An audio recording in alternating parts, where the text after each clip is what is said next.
श्रेष्ठ study circle के नए क्लास में आप सबका स्वागत है। आज हम पढ़ेंगे राम विभीषण मिलन, जो कि लिखा है गोस्वामी तुलसीदास जी ने। आप लोग जानते हैं कि गोस्वामी तुलसीदास जी ने रामचरितमानस लिखा है, और रामचरितमानस इतना प्रसिद्ध ग्रंथ है हिंदी साहित्य के इतिहास में, जो कि वाल्मीकि रचित रामायण पर आधारित है। और रामचरितमानस न केवल भारत में अपितु विदेशों में भी उतनी ही प्रसिद्ध है। लोगों ने रामचरितमानस पढ़ने के लिए हिंदी पढ़ना सीखा था। तो आप लोग जानते हैं कि रामचरितमानस अवधी भाषा में लिखा गया है, जो कि हिंदी की उपभाषा है। तो यहाँ पर आपके कक्षा 12वीं के साहित्य सुधा भाग 2 में चैप्टर 2 जो है उसमें दिया गया है राम विभीषण मिलन, और यह एक अंश है रामचरितमानस के, जो कि सुंदरकांड से लिया गया है। जिस समय रावण सीता को उठा कर ले आता है, और विभीषण के बार बार समझाने पर कि सीता माता को तुम वापस कर दो, राम को तुम जगत जननी को उठा कर लाए हो, तुम्हारा कल्याण नहीं होगा, और राम से बैर न रखो। जब विभीषण बार बार रावण को ये समझाता है, तो रावण क्या करता है, विभीषण को अपने अहंकार में आकर लंका से बाहर निकाल देता है। अब विभीषण की स्थिति ऐसी है कि वो कहीं भी जाकर रहे, रावण उसे ढूंढकर कभी भी मार सकता था। तो विभीषण ने अपना कुशल इसी में माना कि वो राम की शरण में आ जाता है। आप सब जानते हैं कि विभीषण विष्णु जी का भक्त था, राम का भक्त था। वो उनको पहचानता था, उनको अपना भगवान मानता था, और यही बात रावण को पसंद नहीं थी। तो विभीषण जब राम के पास आता है और उनसे शरण मांगता है, तो विभीषण को द्वार पर ही सुग्रीव, हनुमान, नल, नील, अंगद जो भी राम के सेना में थे, वो सब उनको द्वार पर ही रोक देते हैं, शत्रु का भाई मानकर, क्योंकि विभीषण रावण का भाई है। शत्रु के भाई को राम से मिलने नहीं दिया जाता है। और जब राम को इस बात की पता चलती है, तो राम कहते हैं, यहाँ पर एक दोहा दिया गया है कि शरणागत गहूं जो तजही, निज अनहित अनुमानी, तेनर पावर पाप मैं तिन्ही बिलो कथानी। राम कह रहे हैं कि शरण में आए हुए को अपना हित और अहित का सोचकर त्याग करने वाला व्यक्ति से बड़ा पापी इस तीनों लोकों में और कोई नहीं है। दोहे का अर्थ क्या है कि जो शरण में आया हुआ है, अगर हम अपने अहित और अहित का चिंता करें, परवाह करें और उसका त्याग कर दें, तो हमसे बड़ा पापी तीनों लोक में नहीं है। राम सुग्रीव को समझाते हुए कह रहे हैं कि तुम जाओ और आदर पूर्वक विभीषण को मेरे पास लेकर आओ। और उसके लिए वो बहुत कुछ समझाते हैं विभीषण को। तो आगे पद में वो कहते हैं कि कोटि विप्रबद लागहि जाऊं, तजही आए शरण तजहू नहीं पाऊं, सन्मुख होई जीव मोहि जब ही, जन्म कोटि अगनासहि तभी। राम कह रहे हैं, ये पूरी तरह से अवधी भाषा में लिखा हुआ है कि करोड़ों ब्राह्मणों के हत्या के समान पाप लगेगा अगर शरण में आए हुए को मैं त्याग देता हूँ। राम क्या कह रहे हैं कि अगर मेरे शरण में विभीषण आया हुआ है और मैं अपना हित अहित का अनुमान लगाकर उसको त्याग देता हूँ, तो मुझे करोड़ों ब्राह्मणों के हत्या के समान पाप लगेगा। आगे वे कह रहे हैं कि सन्मुख होई जीव मोहि जब ही, जन्म कोटि अगनासहि तभी। जब भी कोई जीव मेरे सम्मुख आता है, अर्थात जब भी कोई मनुष्य मेरे सम्मुख, मेरे सामने आता है, उसके करोड़ों जन्मों के पाप उसी क्षण नष्ट हो जाते हैं। पापवंत कर सहज स्वभाव, भजन मोहि तहि भाव न काऊ। फिर राम कह रहे हैं कि जो पापी स्वभाव का होगा वह मेरा भजन कर ही नहीं सकता। मतलब मेरा भजन करने के लिए या मेरे सम्मुख आने के लिए भी लोगों में हिम्मत होनी चाहिए। जो पापी स्वभाव का होगा, जिसके मन में पाप होगा, वो मेरे सामने नहीं आ सकता। जो पे दुष्ट हृदय सोई होई, मोरे सम्मुख आओ की सोई। जो दुष्ट हृदय का व्यक्ति होगा वह मेरे सम्मुख आ ही नहीं सकता। निर्मल मन जन सो मोहि पावा, मोहि कपट छल छिद्र न भावा। आगे राम कह रहे हैं कि जिनका मन निर्मल होगा, पवित्र होगा, साफ होगा, वही मुझे पा सकता है। और क्योंकि मुझे छल, कपट, द्वेष, अहंकार, ईर्ष्या जैसे बुरे विचार अच्छे नहीं लगते हैं। अर्थात जिनके मन में इस तरह के बुरी इच्छाएं, वासनाएं हैं, वो मेरे सम्मुख आकर खड़ा ही नहीं हो सकता। फिर वो कह रहे हैं कि भेद लेन पठवा 10 सीसा, तबु न कछु भई हानि कपीसा। कपीसा किसको कह रहे हैं? हे कपीस, वो सुग्रीव को संबोधित करते हुए कह रहे हैं कि अगर 10 सीसा मतलब 10 सिर वाले रावण ने हमारा भेद जानने के लिए या राज जानने के लिए विभीषण को गुप्तचर बनाकर भी भेजा होगा, तब भी कोई हानि नहीं होगा, क्योंकि जग महु सखा निशाचर जेते, लक्ष्मणु हने निमिष महु तेते। वो कह रहे हैं इस संसार में जितने भी निशाचर हैं, राक्षस हैं, भूत प्रेत हैं, या जो भी है, जितने भी राक्षस हैं, पिशाच हैं, उन सब को मारने का सामर्थ्य मेरे छोटे भाई लक्ष्मण के पास है। अर्थात हम तो कोई गलत काम नहीं कर रहे हैं, हमारे मन में कोई रहस्य या कोई भेद है नहीं, हमें तो सीता को लेने ही आए हैं। तो अगर रावण हमारा भेद या जानने के लिए अपने भाई को गुप्तचर भी बनाकर भेजा है, तब भी वो हमारा हानि नहीं पहुंचा सकता। और इस संसार में जितने भी राक्षस हैं, उन सबको मारने का सामर्थ्य मेरे भाई लक्ष्मण के पास है, तो डरने की आवश्यकता नहीं है। जो सभित आवा सरनाई, रखूं ताही प्राण की नाई। राम अंतिम लाइन में कहते हैं कि जो डर कर मेरे शरण में आया है, उसे मैं अपने प्राणों के समान रखूंगा। तो पूरे पद में राम ने बताया कि क्यों विभीषण से वो मिलना चाहते हैं, क्यों विभीषण को शरण देना चाहते हैं।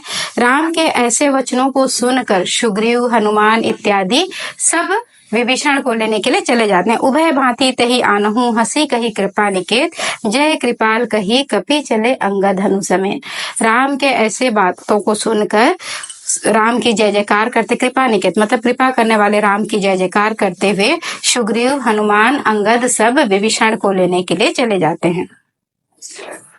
अब दूसरे पद में कह रहे हैं कि सादर तही आगे फरे बानर, चले जहां रघुपति करुणा कर। आदर पूर्वक विभीषण को, वानर जो है, जो वानर सेना है, वो आगे आगे नाचते हुए आदर पूर्वक विभीषण को वहां लेकर आते हैं जहां पर राम बैठे हुए हैं। करुणा करने वाले, आप सब जानते हैं कि राम को करुणाकर कहा जाता है, क्योंकि वो सब पर करुणा करने वाले हैं। दूर ही ते देखे हूँ भ्राता, नयनानंद दान के दाता। तुलसीदास जी कह रहे हैं कि जब विभीषण दूर से ही किसको देखते हैं? राम और लक्ष्मण को, तो उनके नयनों को आनंद मिलता है। राम के उस छवि को या उस रूप को देखकर लक्ष्मण के नयनों को आनंद मिलता है। बहुरी राम सब छवि धाम बिलो की, रहियो ठकुटी इकटक पड़ो की। राम के उस सुंदर छवि को देखकर विभीषण एक ही जगह स्तब्ध खड़े हो जाते हैं और ठगे से खड़े हो जाते हैं, या एक टक बिना पलक झपकाए राम को देखने लगते हैं। भुज प्रलंब कंजारुन लोचन, श्यामल गात प्रणत भय मोचन, सिंह कंद आयत उर्सोहा, आनन अमित मदन मनमोहा।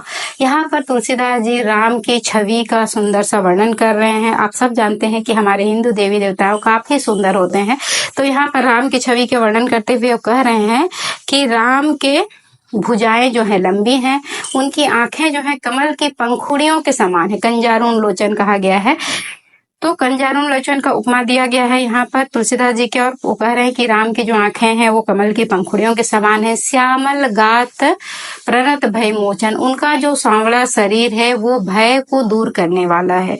सिंह कंद आयत उर्सोहा, राम के जो सीना है वो आयताकार है, मतलब चौड़ा है, और उसमें सिंह के समान कंधे सुशोभित हो रहे हैं। आनन अमित मदन मनमोहा, और राम का जो मुख है वो इतना सुंदर है कि सैकड़ों कामदेव से भी अधिक सुंदर है। अब जानते हैं कि कामदेव को सबसे सुंदर पुरुष माना गया है, लेकिन यहाँ पर तुलसीदास जी कह रहे हैं कि जो राम का मुख है वो सैकड़ों कामदेव से भी अधिक सुंदर है। नयर नीर पुलकित अतिगाता, मन धरे धीर कहू मृदु बाता। राम के उस सुंदर छवि को देखकर विभीषण की क्या अवस्था होती है? उनके आंखों से आंसू बहने लगते हैं और बड़ी मुश्किल से वो धैर्य धारण करते हैं और बहुत ही मृदुल स्वर में वो कहते हैं, राम को अपना परिचय देते हुए कहते हैं, विभीषण नाथ दशानन कर में भाता, निशिचर देश जन्म सुरत्राता। हे प्रभु, मैं रावण का सगा भाई हूँ और निशिचर कुल मतलब राक्षसों के कुल में मेरा जन्म हुआ है। विभीषण यहाँ पर किसी भी तरह का झूठ नहीं बोलते हैं, वो अपना सही सही परिचय देते हुए कहते हैं कि हे प्रभु, मैं रावण का सगा भाई हूँ और राक्षस कुल में मेरा जन्म हुआ है। सहज पाप प्रिय तामस देहा जथा उलकहि तम पर नेहा। मेरा ये जो शरीर है वो सहज ही तामसिक है, अर्थात यह बुरा कार्य ही करना जानता है। जैसे उल्लुओं को अंधकार अच्छा लगता है, वैसे ही मेरे इस शरीर को पाप कार्य करना अच्छा लगता है। तो यहाँ पर विभीषण का परिचय देते हुए राम से किसी भी तरह का कोई दुराव छिपाव नहीं करते हुए वो कह रहे हैं कि मैं रावण का सगा भाई हूँ, राक्षस कुल में मेरा जन्म हुआ है, मेरा यह शरीर पाप कार्य करना पसंद करता है, वैसे ही जैसे उन लोगों को अंधकार अच्छा लगता है। हमने तुलसीदास जी का 2 पद पढ़ा। आगे हम पढ़ेंगे राम और विभीषण के बीच में कौन कौन सी वार्तालाप हो रही हैं। इसमें एक दोहा है कि श्रावण सुजस सुनी आयु प्रभु भंजन भवभीर त्राही त्राही आरती हरन सरन सुखद रघुवीर। यहाँ पे तुलसीदास जी लिख रहे हैं कि विभीषण कहते हैं कि मैं आपके यश को या आपके नाम को, प्रसिद्धि को सुनकर आया हूँ। हे प्रभु, आप भक्त के भय को दूर करने वाले हैं और आप मेरी भी मदद करें, क्योंकि मैं आपके शरण में, आपके सुखद शरण में आ गया हूँ। ऐसा कहते हुए विभीषण राम के चरणों पर गिर जाते हैं।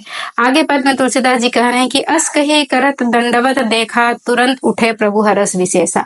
ऐसा कहते हुए विभीषण जो है राम के चरणों में दंडवत हो जाते हैं, अर्थात राम के चरणों में ही लेट जाते हैं कि आप मेरा भी सहायता करें। त्राही त्राही करते हुए वो लेट जाते हैं। राम तुरंत बड़ी ही प्रसन्नता के साथ उठते हैं। दीन बचन सुने प्रभु मन भावा भुज विशाल गही हृदय लगावा। वहां पे जो दीनहीन अवस्था में विभीषण आए हुए हैं, उनके ऐसे वचनों को सुनकर राम को बहुत प्रसन्नता होती है और वे उन्हें अपने विशाल हृदय से लगा लेते हैं। अनुज सहित मिले दिग बैठारी बोले बचन भगत भयहारी। वो विभीषण को अपने छोटे भाई लक्ष्मण के साथ ही बैठाते हैं, अर्थात आप सब जानते हैं कि राम का सबसे प्रिय लक्ष्मण है, उनके छोटे भाई से वो बहुत प्रेम करते हैं। तो जो सम्मान और जो प्यार वो लक्ष्मण को देते हैं, वही सम्मान और प्यार वो शत्रु के भाई विभीषण को भी देते हैं, क्योंकि राम को पता है कि विभीषण रावण के स्वभाव का नहीं है। तो वो उनको अपने छोटे भाई लक्ष्मण के साथ ही बैठाते हैं और भक्त के भय को दूर करने वाले वचनों में बोलते हैं। कहो लंकेश सहित परिवारा कुशल कुठार वास तुम्हारा। वो विभीषण को संबोधित कर रहे हैं कि हे लंकेश, कहो तुम सपरिवार सकुशल तो हो। जैसे कि हम किसी व्यक्ति से बहुत दिनों के बाद मिलते हैं तो उसकी कुशल क्षेम पूछते हैं ना, वैसे ही यहाँ राम भी विभीषण को उनकी कुशलता पूछ रहे हैं और कह रहे हैं कि हे लंकेश, क्योंकि राम अंतर्यामी है, उनको पता है कि युद्ध के बाद जब रावण की मृत्यु हो जाएगी तो लंका का जो राजा होगा वो विभीषण होगा। इसलिए पहले से ही विभीषण को यह संबोधित करें कि हे लंकेश, कहो तुम्हारा परिवार सकुशल से तो है, क्योंकि कुशल कुठार वास तुम्हारा, क्योंकि बुरे स्थान पर तुम्हारा वास है। खल मंडली बसहु दिन राति सखा धर्म निभही कही भांति। आगे राम कह रहे हैं कि तुम खल मंडली मतलब दुष्ट मंडलियों के बीच में दिन रात रहते हो, क्योंकि लंका में जो है वो सब राक्षस हैं, राक्षस प्रजाति के हैं। तो उन्हीं के बीच में विभीषण का भी जन्म है। विभीषण भी राक्षस ही हैं, लेकिन विभीषण के जो गुण है वो धार्मिक स्वभाव के हैं, धार्मिक प्रवृत्ति के हैं, और राम को ये बात पता है। तो कह रहे हैं कि दुष्ट मंडली के साथ तुम दिन रात रहते हो, हे मित्र तुम अपना धर्म कैसे निभाते हो। मैं जानहूं तुम्हारी सब रोती अतिनय निपुण भाव नीति। राम कह रहे हैं कि मैं तुम्हारे बारे में सब कुछ जानता हूँ, तुम्हारे अंदर कोई भी अनीति का भाव नहीं है, अर्थात कोई भी बुरा विचार या बुरा भाव तुम्हारे अंदर नहीं है। अरुभल बाल नरक कर तथा दुष्ट संग जन जिदई विधाता। अब राम आगे क्या कर रहे हैं कि विधाता भले ही लोगों को भले ही हमें नरक में रहना पड़े, लेकिन विधाता कभी किसी को बुरे लोगों के साथ में ना रखे, क्योंकि कहा जाता है ना कि बुरे लोगों की प्रवृत्ति जैसे होती है हम पर वैसा ही असर होने लगता है, या बुरे लोगों के साथ में रहकर हम अपने धर्म का निर्वाह नहीं कर पाते। रहीमदास जी ने भी कहा ना कि जैसी संगति बैठी है ते सोई फल दीन। तो यहाँ पर वही राम जी कह रहे हैं कि विधाता कभी किसी को दुष्ट लोगों के साथ ना रखे। अब पद देखी कुशल रघुराया जो तुम्हें जिन्हीं जाने जन दाया। अब विभीषण कह रहे हैं कि अब मैं सकुशल हूँ, क्योंकि मैं आपके चरण में या आपके शरण में आ गया हूँ। पूरे पद में राम ऐसे वचनों से विभीषण को बोल रहे हैं जिससे कि उनका जो भय है वो दूर हो जाए। वो उनको, जब विभीषण उनको दंडवत प्रणाम करते हैं, राम उनको अपने हृदय से लगा लेते हैं, अपने छोटे भाई लक्ष्मण के साथ बिठाते हैं, अपने विशाल हृदय से लगाकर उस भक्त के भय को दूर करने वाले वचनों से कहते हैं कि हे लंकेश, तुम्हारा परिवार सकुशल से तो है, क्योंकि बुरे स्थान पर तुम्हारा वास है, तुम दिन रात दुष्ट मंडलियों के साथ रहते हो। हे मित्र, तुम अपना धर्म कैसे निभाते हो? मैं तुम्हारे बारे में सब जानता हूँ, तुम बहुत ही धार्मिक स्वभाव के हो, तुम में किसी भी अनिति का कोई भी भाव नहीं है। भले ही हमें नरक में रहना पड़े, लेकिन विधाता कभी किसी को दुष्ट लोगों के बीच में ना रखे। तब विभीषण कहते हैं कि हे प्रभु, अब मैं आपके शरण में आ गया हूँ, तो अब मैं सकुशल हूँ। आगे एक दोहा और है, तब लगी कुशल न जीव कहू, सब नेहू मन विश्राम, जब लगी भजत न राम कहू, शोक धाम तजे काम। यहाँ पर तुलसीदास जी कह रहे हैं कि संसार में किसी भी प्राणी के मन को तब तक विश्राम नहीं मिलता जब तक कि वह सब कुछ छोड़कर राम की शरण में आ नहीं जाता। अर्थात जब हम अपना सब कुछ त्याग कर राम की शरण में आ जाते हैं, तभी हमारे मन को शांति मिलती है। आगे फिर विभीषण के वचन है, जिसको कि एक पद के रूप में लिखा गया है, तब लगे हृदय बसत खल नाना, लोभ मोह मच्छर मदमाना, जब लगी उड़न बसत रघुनाथा, चपे घरे चाप सायक कटे भाता। तुलसीदास जी ने लिखा है कि विभीषण कह रहे हैं, जब तक हृदय में राम का वास नहीं होता, तब तक हमारे हृदय में लोभ मोह ईर्ष्या अहंकार जैसे बुरे विचार मच्छर के जैसे भिनभिनाते रहते हैं। जब लगी उड़ना हृदय बसत रघुनाथा, जब तक रघुनाथ श्री राम का हृदय में वास नहीं होता। कौन से श्री राम का? जिस राम ने अपने कमर पर बाण और तुरीण धारण किया है। जो राम वनवास में अपने कमर पे बाण और तुरीण धारण किए हुए हैं, उस राम का जब तक हमारे हृदय में वास नहीं होता, तब तक हृदय में बुरे वासनाओं का वास होता है। ममता तरुण तमी अंधियारी, राग द्वेष उल्लुक सुखकारी। अगर हमारे हृदय में राम का वास नहीं होता है तो हमारे हृदय में क्या होता है? हमारा हृदय अंधकार में पड़ा रहता है, और जैसे राग द्वेष उल्लुओं को सुख देते हैं, वैसे ही हमें भी बुरे विचार सुख देते हैं। तब लगे बसती जीव मन माही, तब लगे प्रभु प्रताप रविनाही। जब तक हमारे हृदय में राम का प्रताप का वास नहीं हो जाता, तब तक हमारे हृदय में बुरे चीजों का वास रहता है। अब विभीषण कह रहे हैं कि अब मैं कुशल मिटे भय भारे, देखी राम पद कमल तुम्हारे। विभीषण क्या कह रहे हैं? अब मैं पूरी तरह से ठीक हूँ, पूरी तरह से कुशल हूँ, मेरे सारे कष्ट मिट गए हैं, क्योंकि अब मैंने राम के पद के दर्शन कर लिए हैं। कौन से पद के? राम के पद, मतलब राम के चरणों की तुलना यहाँ के कमल के फूल के साथ किया गया है। राम पद कमल तुम्हारे, कमल के समान जो तुम्हारे चरण है उसके मैंने दर्शन कर लिए हैं, तो अब मैं कुशलता से हूँ। तुम कृपाल जो पर अनुकूल, ताही न व्याप त्रिविध भवसूल। जिस पर राम का सुखद कृपा हो, अनुकूल कृपा हो, उस पे इस तीनों लोकों का कोई भी कष्ट उस पर व्याप नहीं सकता। त्रिविध भवसूल मतलब तीनों लोकों में कोई भी कष्ट उस पर व्याप नहीं सकता। फिर विभीषण कह रहे हैं कि मैं निशिचर अति अधम स्वभाव, शुभ आचरण किन्ह नहीं काऊ। वो कह रहे हैं कि मैं राक्षस हूँ, निशाचर हूँ और बहुत ही अधम स्वभाव का, मतलब बहुत ही बुरे स्वभाव का हूँ। शुभ आचरण करना या अच्छा आचरण करना मुझे आता ही नहीं है। जासु रूप मुनि ध्यान न आवा, तही प्रभु हरसी हृदय मोहिलावा। विभीषण इस बात को लेकर बहुत प्रसन्न है कि जिस राम का बड़े बड़े ऋषि मुनि तपस्वी सालों तपस्या करने के बाद भी जिस राम की छवि का ध्यान तक नहीं लगा पाते, उस राम ने मुझे प्रसन्नता पूर्वक हृदय से लगा लिया है। तो यह सोचकर ही विभीषण बहुत खुश हैं कि जिस राम के दर्शन करने मात्र से सारे पाप नष्ट हो जाते हैं, या जिस राम का ध्यान लगाने के लिए बड़े बड़े ऋषि मुनि संत महात्मा इत्यादि सालों साल तपस्या कर रहे हैं, उस राम के शरण में मैं हूँ और उस राम ने मुझे अपने विशाल हृदय से लगा लिया है। आगे हम पढ़ेंगे कि तुलसीदास जी ने रामचरितमानस के सुंदर कांड में जब राम और विभीषण का मिलन होता है, जो बहुत ही सुंदर ढंग से उस मिलन का उन्होंने वर्णन किया है, जो कि अवधी भाषा में लिखा हुआ है। तो आगे क्या बातें होती हैं। हमने अब तक पढ़ा था कि जब विभीषण मिलने आते हैं तो सुग्रीव इत्यादि उनको राम से मिलने नहीं देते, लेकिन राम के समझाने पर जब विभीषण उनके सम्मुख आते हैं तो राम के सुंदर छवि को देखकर विभीषण बहुत ज़्यादा सम्मोहित हो जाते हैं और राम के चरणों पे गिर जाते हैं। राम उन्हें अपने हृदय से लगा लेते हैं, अर्थात उन्हें अपना शरण देते हैं। और आगे विभीषण कहते हैं कि जब तक हृदय में राम का वास नहीं होता तब तक हृदय में बुरे विचारों का वास होता है, लेकिन अब मेरे मन में और कोई बुरा विचार नहीं है क्योंकि मैं राम के शरण में आ गया हूँ।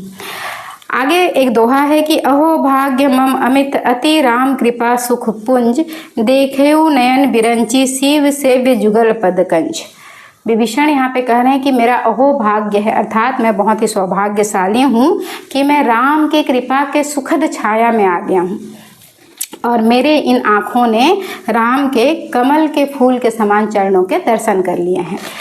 अब राम विभीषण को अपना स्वभाव बता रहे हैं कि राम का स्वभाव क्या है। राम कह रहे हैं कि सुनहु सखा निज कहूँ सुभाऊ, जान भुसुंडी संग गिर जाऊ। हे मित्र सुनो, मैं अपने स्वभाव के बारे में कहता हूँ जिसको कि सिर्फ काग भुसंडी और शिव पार्वती ही जानते हैं। राम का जो वास्तविक स्वभाव है, क्योंकि राम क्या है ये हर किसी को जानना इतना आसान नहीं है, लेकिन राम का स्वभाव शिव पार्वती और काग भुसुंडी जो कि राम के मित्र थे उन्हें ही पता है, और उसी स्वभाव के बारे में राम विभीषण को बता रहे हैं क्योंकि राम ने दिल से विभीषण को अपना मित्र मान लिया है। जो नर होई चराचर दोही, आए सभय शरण तकी मोही। जो मनुष्य इस संपूर्ण संसार का शत्रु होगा, अगर वह भी भय पूर्वक मेरी शरण में आएगा, तजिमद मोह कपट छल ताना, करहूँ सद्य तहि साधु समाना। तो मैं उसी क्षण उसके हृदय से मोह, छल, कपट, राग, द्वेष, ईर्ष्या, अहंकार को निकालकर उसे उसी क्षण साधु के समान बना देता हूँ, अर्थात उसको निर्मल हृदय का बना देता हूँ। जननी जनक बंधु सुतदारा, तनु धनु भवन सुहृदय परिवारा।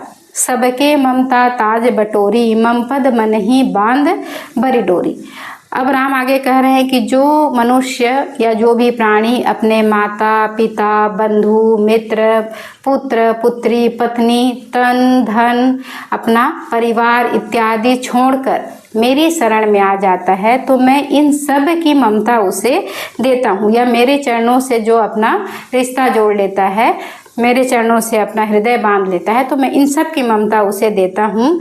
समदर्शी इच्छा कछु नाही, हरस शोक भय नहीं मन माही।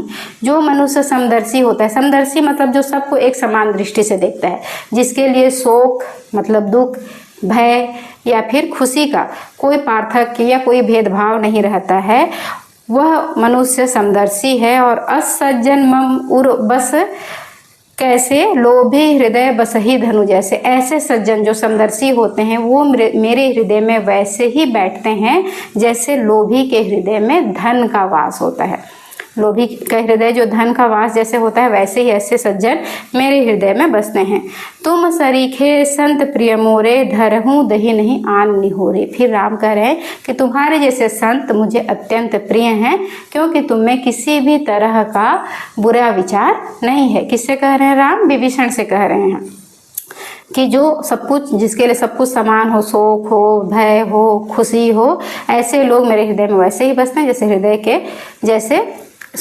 जैसे लोभी के हृदय में धन बसते हैं, और तुम्हारे जैसे संत मुझे अत्यंत प्रिय हैं। आगे एक दोहा लिखा है तुलसीदास जी ने कि सगुण उपासक परहित निरत निति दृढ़ प्रेम, तेनर प्राण समान मम जिनके द्विजपद प्रेम। यहाँ पे राम कह रहे हैं कि जो मेरे इस साकार रूप की उपासना करता है या दृढ़ता पूर्वक मुझसे प्रेम रखता है, या जो मनुष्य को ब्राह्मणों के चरणों से प्रेम होता है, वे मुझे प्राणों के समान प्रिय हैं। सुनो लंकेश सफल गुण तोरे, ताते तुम अतिशय प्रिय मोरे। फिर राम कह रहे हैं कि हे लंकेश, तुम में ये सारे गुण हैं, इसीलिए तुम मुझे प्राणों के समान प्रिय हो। राम वचन सुने बानर जो था, सफल कहीं जय कृपा भरूता। राम के वचन इतने सुंदर हैं, इतने मृदुल हैं, इतना कोमल है, और जिस कोमल स्वर में वो विभीषण को समझा रहे हैं, वहाँ पे जितने भी वानर समूह हैं वो राम की जय जयकार करने लगते हैं। और कृपा भरूता मतलब सब पर कृपा के भंडार राम की जय जयकार करने लगते हैं। सुनत विभीषणु प्रभु के बानी, नहीं अघात श्रावणामृत जानी। राम के ऐसे कोमल वचनों को सुनकर विभीषण जो है वो अघाते नहीं है मतलब कि वो संतुष्ट नहीं होते। उनको लगता है कि और सुने। उनको ऐसा लगता है जैसे किसी ने उनके कानों में अमृत घोल दिया हो, क्योंकि अब तक तो विभीषण राक्षसों के मध्य में थे और राक्षसों को तो प्रिय बोली बोलना आता ही नहीं है, ऐसे मधुर वचन से वो बात नहीं करते। जब वो राम के ऐसे मधुर वचनों को सुनते हैं तो उनको ऐसा लगता है जैसे उनके कानों में किसी ने अमृत घोल दिया हो, और अधिक राम को सुनने की इच्छा उनमें रहती है। पद अम्बुज गही 12 हृदय सम समाथ न प्रेम अपारा। विभीषण बार बार राम के चरण कमल पर गिर जाते हैं और उनके हृदय से इतना प्रेम उभरता है कि वो उनके हृदय में समाता नहीं है। सुनहु देव चराचर स्वामी, प्रणत पाल उर अंतर्जामी। आगे विभीषण कह रहे हैं कि हे प्रभु, आप इस संपूर्ण संसार के स्वामी हैं, सचराचर स्वामी, संपूर्ण संसार के स्वामी हैं। आप सबका पालन करने वाले हैं और आप अंतर्यामी हैं, अर्थात आपसे कुछ भी छिपा हुआ नहीं है। आप सब कुछ जानते हैं, तीनों लोकों में कहाँ क्या हो रहा है आपको सब कुछ पता है, क्योंकि आप अंतर्यामी हैं। तो आप मेरे अंदर भी क्या है वो भी आप जानते हैं। वो कह रहे हैं कि उर कछु प्रथम वासना रही, प्रभुपद प्रीति सरित सो बही। आपसे मिलने से पूर्व मेरे हृदय में भी कुछ वासनाएं थी, मतलब कुछ बुरी इच्छाएं, लोभ लालच इत्यादि मुझे भी था, परंतु आपके दर्शन करते ही वह आपके प्रेम रूपी सरिता में या आपके प्रेम रूपी नदी में बह गई। अब कृपाल निज भजती पावनी, देव सदा स्युमन भावनी। अब मेरी एकमात्र इच्छा है कि मैं आपके चरणों की सेवा करूं, उस राम की जिसको कि शिव और पार्वती को भी जो अत्यंत प्रिय हैं। एवं मस्तु कही प्रभु रणधीरा, मागा तुरंत सिंधु कर नीरा। जब विभीषण कहते हैं कि मुझ में अब कोई इच्छाएं ही नहीं है, अब सिर्फ मैं आपके चरणों की सेवा करना चाहता हूँ, मेरी सारी इच्छाएं मिट गई हैं, तब राम उन्हें आशीर्वाद देते हैं तथास्तु, और तुरंत एक बाण चलाकर समुद्र से एक लोटा जल मंगवाते हैं। एवं मस्तु कही प्रभु रणधीरा, मागा तुरंत सिंधु कर नीरा। सिंधु से मतलब समुद्र से एक लोटा जल मंगाते हैं। यद्यपि सखा तब इच्छा नाही, मोर दरसु अमोघ जग माही। राम कह रहे हैं कि यद्यपि सखा तुम्हारी कोई इच्छा नहीं है, जैसे कि तुम कह रहे हो कि तुम्हारी सारी इच्छाएं मिट गई है, परंतु जो मेरा दर्शन कर लेता है वो कभी भी खाली हाथ नहीं जाता, अर्थात मेरा दर्शन कभी निष्फल नहीं होता है। जो भी मेरे शरण में आता है या मेरा दर्शन करता है उसे मैं कुछ न कुछ देता हूँ। अस कही राम तिलक तेहि सारा, सुमन वृष्टि नम भई अपारा। ऐसा कहकर राम समुद्र के उस जल से विभीषण का राज्याभिषेक कर देते हैं और आसमान से जितने भी देवतागण होते हैं वो पुष्प की वर्षा करते हैं। इस पद में हमने क्या पढ़ा कि जब राम के वचनों को सुनते हैं तो जो वानर सेना रहती हैं वो राम की जय जयकार करने लगते हैं, सब पर कृपा करने वाले राम की जय जयकार करने लगती हैं। विभीषण कहते हैं कि आपसे मिलने से पूर्व मेरी भी कुछ बुरी इच्छाएं थी, लेकिन आपसे मिलने के बाद वो सारी इच्छाएं आपके प्रेम रूपी नदी में बह गई, मतलब अब मुझ में और कोई इच्छा शेष नहीं है और अब मैं आपके चरणों की ही सेवा करना चाहता हूँ। लेकिन राम कह रहे हैं कि जो एक बार मेरा दर्शन कर लेता है वो कभी भी निष्फल नहीं जाता। वो समुद्र से एक लोटा जल मंगाते हैं और उसी जल से विभीषण का राज्याभिषेक करते हुए विभीषण को लंका का भावी राजा घोषित कर देते हैं। आसमान में जितने भी देवतागण रहते हैं सब पुष्प की वर्षा करते हैं। अब आगे दो और दोहे यहाँ पे तुलसीदास जी ने लिखा है। एक दोहा है कि रावण क्रोध अनल निज श्वास समीर प्रचंड, जरत विभीषणु राखहूँ दिन ही राज्य अखंड। रावण के क्रोध की अग्नि से, मतलब जब रावण क्रोधित होता था ना, तो जब वो सांस लेता था तो उसके सांसों से प्रचंड अग्नि निकलता था, तो उस अग्नि से विभीषण का जो पूरा शरीर जल रहा था, उस विभीषण को लंका का अखंड राज्य दे देते हैं। अखंड राज्य मतलब पूरा राज्य दे देते हैं। एक और दोहा है, जो संपत्ति शिव रावणहि दिनहि दिए दस माता, सोई संपदा विभीषणु ही सकुची दिनहि रघुनाथा। जो संपत्ति रावण ने अपने 10 सिरों का बलि देकर शिव से प्राप्त किया था, वो सारी संपत्ति को संकोच करते हुए राम विभीषण को दे देते हैं। अब राम को संकोच किस बात की है? क्योंकि अभी उस संपत्ति का जो स्वामी है वो रावण है। रावण अभी जीवित है, लेकिन रावण के मृत्यु के उपरांत वो विभीषण को लंका का राज्य सौंप देते हैं। रावण की मृत्यु के बाद लंका का जो राज्य है वो राम का हो जाना था, लेकिन राम को तो राज्य की इच्छा नहीं थी। वो तो सीता को लेने के लिए आते हैं रावण के साथ युद्ध करने के लिए। तो उस सारी संपत्ति का स्वामी वो विभीषण को बना देते हैं। आपका ये जो राम विभीषण मिलन का जो 6 पद था और 8 दोहे थे, वो हमने आपको उसका भावार्थ बता दिया है। और अगर आपको उसमें कोई परेशानी हो रही है समझने में, क्योंकि ये अवधी भाषा में लिखा हुआ है, तो आप कमेंट करके पूछ सकते हैं।